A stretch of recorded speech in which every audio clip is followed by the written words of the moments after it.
Elon Musk did a poll on Stop. On Twitter. No, hold on. This is not serious. This is not serious. There's so much stupidity in this. I don't even know where to start. You can condense what you're saying to just, it's not concrete unless it's on a website. The rest of this is just blah, blah, blah, blah, blah. Moderator, please, make him stop. This is stupid. This idea that we got anything from North Korea, what did we get from North Korea? We got to talk to these motherfuckers and know what's going on. What did that result in? There's a win from that. Knowing who your enemy is a win, bro. What does that even mean? What does this mean? Now it's gonna get fun. Are you for or against genocide?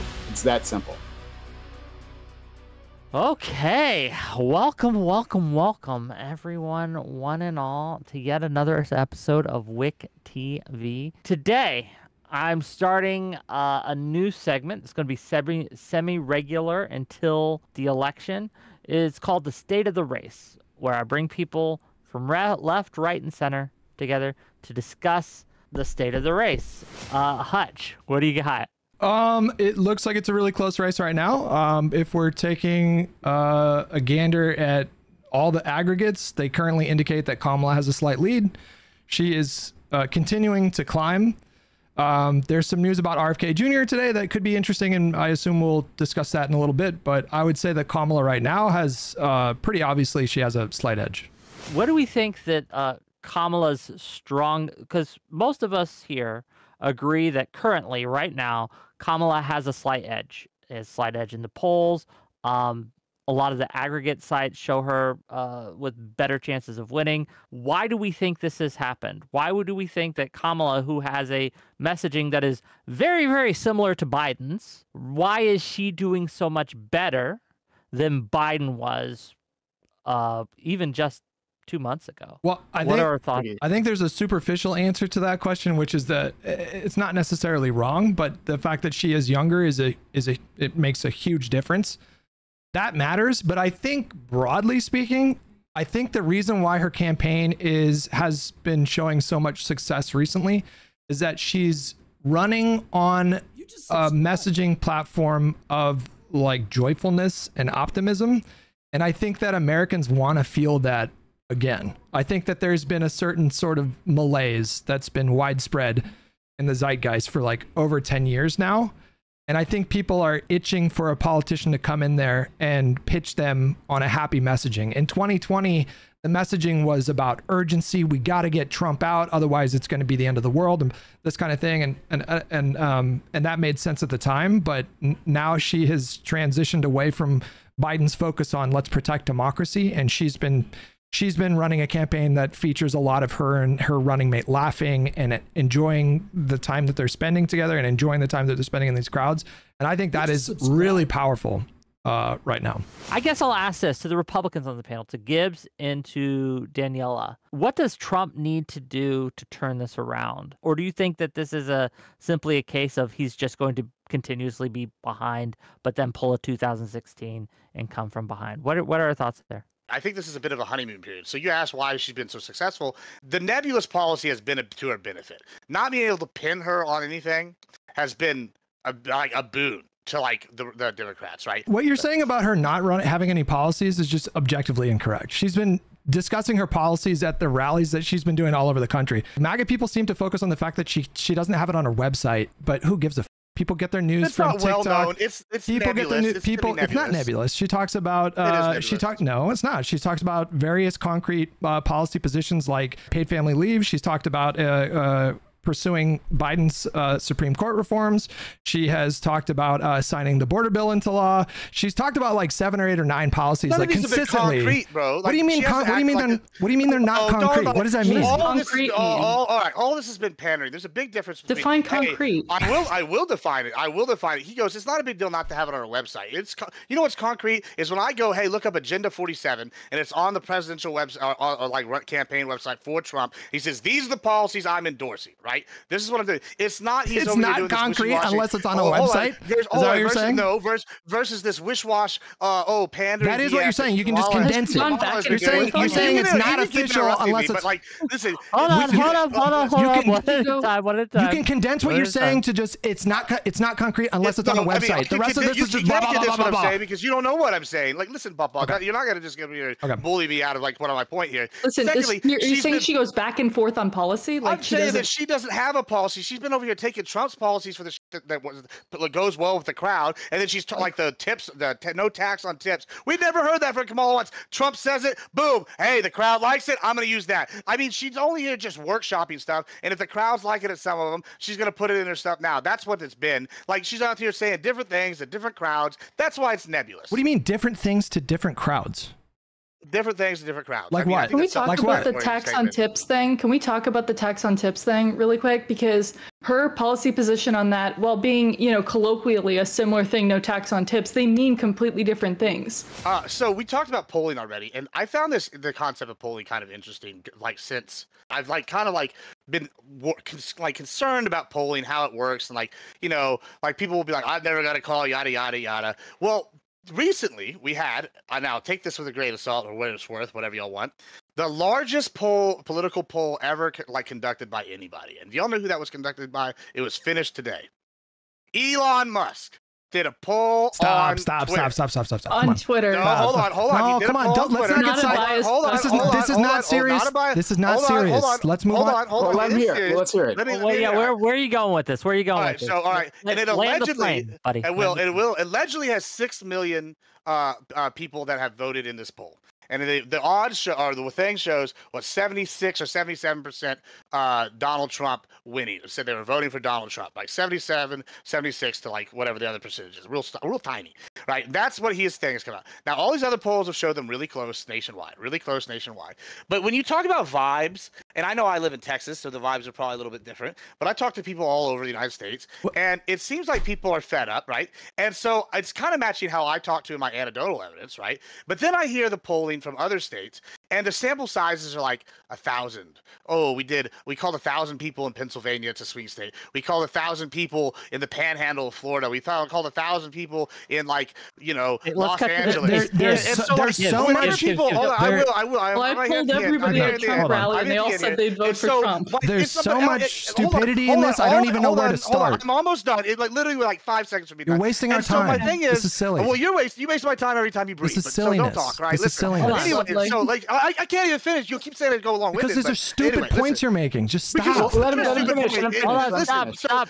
The Republicans have been claiming biased polls this whole time with small sample sizes, small areas. And then Elon puts a massive one on, and y'all's first response is, oh, it's a biased platform. Stop. Even though every single one of y'all has a Twitter. Please, make him stop. This is stupid. Moderator, please. I barely got 1 point on you. Kept bitching like an angry old woman. 10 points in. Enough. We've got to where we got to go. Let's respond to it. Okay.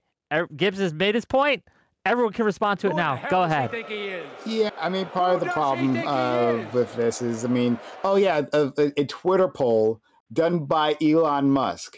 You mean Elon Musk, who's has fan boys who are on the right wing? They responded to his poll. 6 million. Yeah, we can clearly understand this is not like a scientific poll, so whatever. The question is, do we believe the polls, whether you think they're unscientific or scientific, do you think the polls accurately are reflecting reality right now? I do. If you go to 538's aggregate, they rate the pollsters. They will give them an A, B, C, D rating, and they give them those ratings based on what their projections were in 2022 compared with the actual outcome. And so some polls are low quality, some polls are high quality, and we have a lot of A-rated pollsters at this point. New York Times Siena, for example, is an A+ rated pollster, and I think they had her up 6 points nationally. They were within 2 points in 2022. Who gives a flying about an Elon Musk poll? Who cares? That is obviously not reflective of the general electorate. It doesn't matter. I would say the main issue with the Twitter poll is that people have alternate accounts, and that obviously will mess up the poll. But I wouldn't say that Twitter is a haven for just right-wing people. Elon specifically is. Yeah, Elon specifically. That's his fan base. Yeah. Twitter's a place with an algorithm. A lot of the times when people see things... This sounds like cope. This is cope. Really? Okay, it's really... cope to say Twitter has an algorithm. That's crazy. No, okay. I mean this is cope. What okay, y'all if are doing Mark right Cuban, now. if Mark Cuban bought Facebook and then did a poll of his followers on Facebook, and then it came back 75% favoring Kamala, would you be like, wow, I'm really worried about November? I would say it's interesting. I'd say it's interesting. No, you would not. Like, definitely. No, yes, you it would. wouldn't. We're getting sidetracked on this stupid thread Yeah, for like let's 5 minutes. ignore This is please. ridiculous. I was not a big fan of Trump initially. However, I do think he is necessary right now. And he was necessary in the past at some points. So I do not think he's someone that should stay in office for, an extended period of time. I think that'd be very bad. But that's removed from the subject. I think for most Americans, most grassroots Americans and conservative populists, he does resonate with them, blue collar workers. And that's why he has been so popular. I was going to ask, why do you think specifically he's necessary right now? Like, necessary for what exactly? Like, what's he doing? I think the economy is in a very poor state. I think that our immigration policies of the past and just the border right now needs to be rectified, and we need to have common sense policies regarding or approaching that. And I think that the Democrat Party has done very poorly to address those two main issues. Just real quickly, I mean, do you think that the country would have avoided sort of the high inflation if Trump was in office? I think it would. Yeah, I think that it would have been more effective. I think his administration would have been more effective in addressing it, especially as it pertains to taxation. That's difficult for me to process because anytime he's ever been asked about like, what would you do about inflation? The only thing I've ever heard him say, literally ever, is that he would drill more oil. And Joe Biden drilled more oil than Trump did. And that didn't fix the problem. And when you look at the United States economy compared with the rest of the G7 nations, we fared better than every country on that list. So I fail to see how the Republicans would have like avoided inflation when we're talking about like supply chain issues and these kinds of things. No, of course. I'm not saying that the United States is like economically destitute, especially as it compares to other nations. That's certainly not the case, especially since we are relying a lot on immigration to fill those gaps. But at the same time, I do think that the United States needs to be more economically independent. And to do that, we do need to make serious changes in the way like we offshore services and how we obtain services from other populations. Trump reflects a lot of the conservative ideology as far as it relates to taxation. And I think that if Trump is in office, that will also spur local governments to be more conservative as well. And I think that has greater impact on local communities in terms of taxation specifically and business growth than if we have a Democrat president. You must have been a fan of the fact that that Biden, for example, added way more manufacturing jobs than Trump, right? Yeah, perhaps you would have to like refer something specific to me because what do you mean exactly? Like pertaining to what? Within the United States? Within the United States, yeah. He added hundreds of thousands more manufacturing jobs through things like the Chips and Science Act and the IRA. As far as the manufacturing jobs are concerned, if Biden really did do that, I have to look into what you specifically referred to. That would be very great. However, I also think that we need to also, in tandem, and Owen mentioned earlier, address the immigration issue. In reference to that, are those manufacturing jobs going to the American population or newly coming immigrants from other countries? Yeah, these are typically American jobs. Filled by American citizens, yeah. Asking. Yeah, of course. By Americans, statistically, I don't know how accurate that is. So, like, I would have to look into that specifically. But if that is the case, I think that would be a positive policy. I'm not like black and white on the issue. For the 4 Kamala supporters on the panel, have those good vibes been reflected in a Democratic voter registration bump since she took over the primary position? Actually, I don't know the answer to that. But also, Liz, I'm not a Kamala Harris supporter. She hasn't earned my vote yet. And so you're not voting for her? As of now, no. To be very clear. Why not? Yeah. I will tell you right now. To be very clear, I'm a one-issue voter. Now it's going to get fun. Are you for or against genocide? It's that simple. It's a moral issue of our time. Trump would probably be worse given his stated position and the stuff that he wants to do in his discussions with Netanyahu for Gaza than Kamala or even Biden would. So I just don't understand what the utility is. Sorry, I don't know how much worse things get when you're actively funding a genocide and you give almost zero pushback to anything that Israel does. My vote must be earned. If the best you can do is a slightly lighter, kinder genocide, that's not good enough. I won't have that blood on my hands. I won't vote for a genocide. I feel like it's a bit myopic to state that you can't imagine how things could get worse. Is that a serious statement? Oh, okay, yeah. Israel can nuke Gaza. No, just trust me, I can understand that. But if we are going to continue to just fund the genocide, that's a problem. That's a problem for me, right? Okay. So no, I won't vote for like genocide on one hand and slightly harder genocide on the other hand. I won't do that. Even if I accepted your premise, even if I accepted that premise, why not? Let's just accept your premise. Yeah, a slightly less bad genocide. Why would you not support that? No, thank you. Thank you. I won't bloody my hands that way.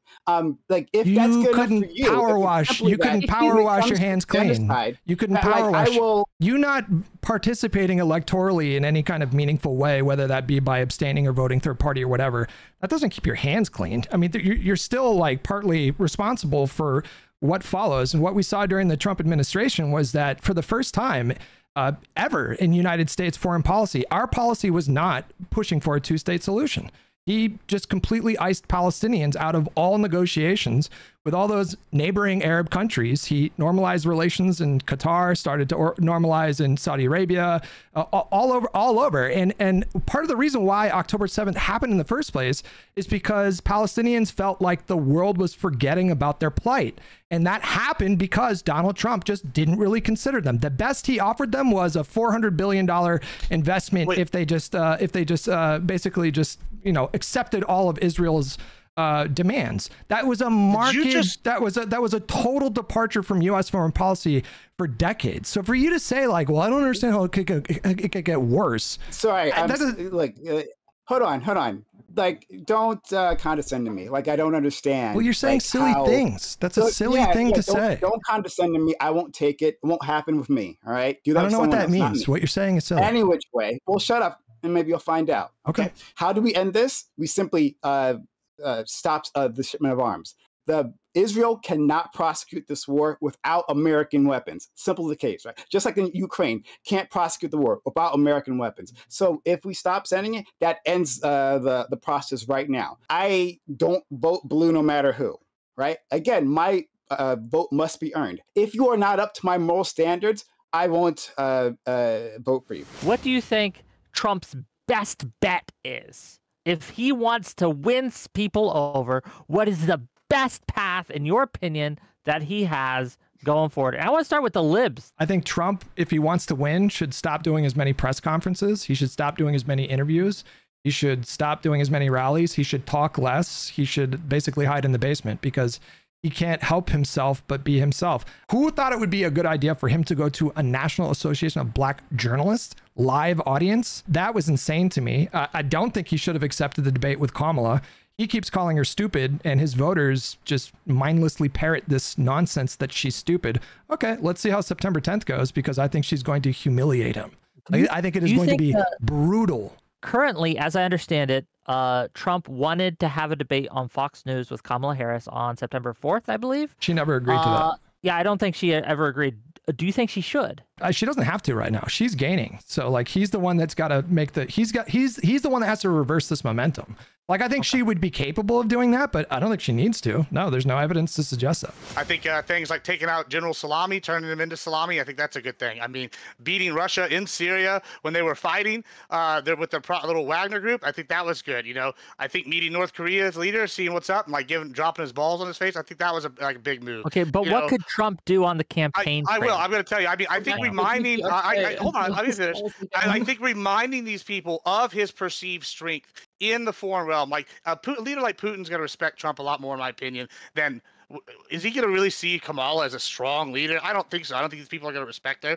You know, she doesn't have this like strong aura, in my opinion. Putin didn't invade any country while listen, here's the argument I would make. Y'all's argument was that I guess he's too stupid. You know, why didn't he take any land under Trump then? Was it A, because of that, or B, was it because he's unpredictable and he's a strong man? And who knows what Trump's going to do if he gets crossed? We all know Trump is petty. Like there were Russian mercenaries in Ukraine on Trump's watch. There were. Yeah. Hold on. There were Russian mercenaries fighting alongside Ukrainian separatists on Trump's watch. So the fact that he invaded under Biden, that doesn't really tell us anything. The idea that Biden would be seen as less strong when Trump is basically running on ending aid to Ukraine and forcing Trump is basically running on forcing Ukraine to surrender and give up territory. That's not what he's doing. Ask Putin who he would rather be in office, and he'll say Trump because he knows he'll end aid to Ukraine. And this idea that we got anything from North Korea? What did we get from North Korea? Are you kidding me? No. They resumed missile tests before they resumed missile tests after a year, and Kim Jong-un got a photo op with the President of the United States of America. Yeah, I mean, I thought you were literally. We didn't normalize relations. What are you talking about? I mean, He's still a belligerent rogue. It's still a belligerent rogue state. Relations with the DPRK? They resumed their missile test. We are in the exact same spot now regarding North Korea than we were in 2000. No, they resumed it on Trump's watch. They continued the missile test on Trump's watch. No, hold on. I want to like. Why are you saying that we like normalize relations with North Korea? And what did we do right after that? Why did we were on the start of, listen, the idea of like a president meeting a foreign world leader, that's not, hey, the normalization of completely. What did we get? An opening salvo. What did we get? It's an opening salvo. We got to talk to these motherfuckers and know what's going on. What did that result in? There's a win from that. There's a win from that. What tangible win? Just knowing who your enemy is a win, bro. What does that even mean? What does this mean?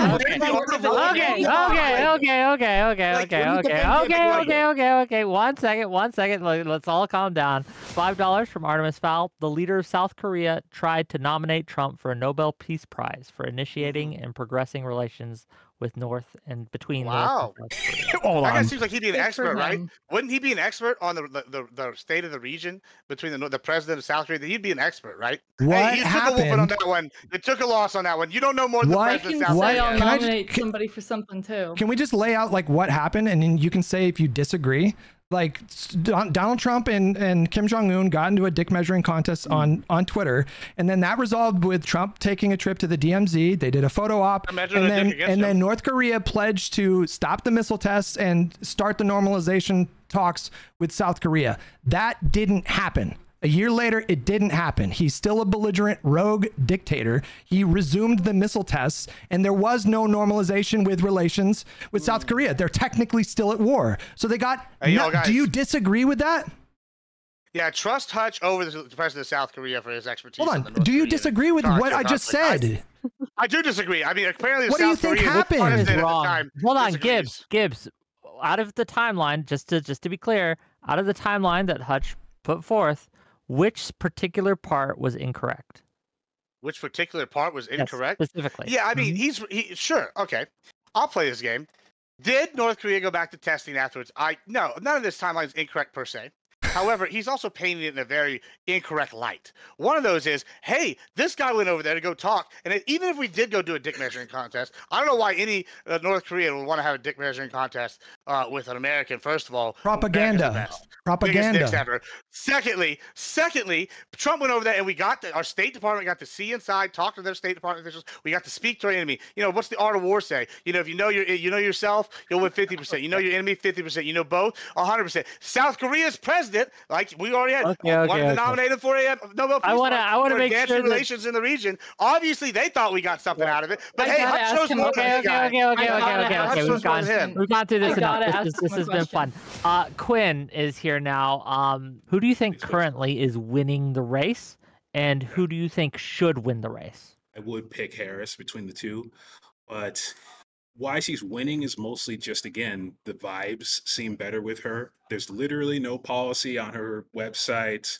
She's allowing people to sort of imprint onto her whatever policies or ideas or vibes they want. She's even articulating the lie that she wants people to believe. She's just letting them make it up for themselves, which is the most patronizing and shoddy of an approach to politics, but it's working. Are you not familiar with her policy positions? Everyone is both familiar and unfamiliar with her policy positions that she has changed over time. She has not articulated meaningfully. Oh, and she changed it. Wait. Is she for or against reparations? Just as a baseline. Listen.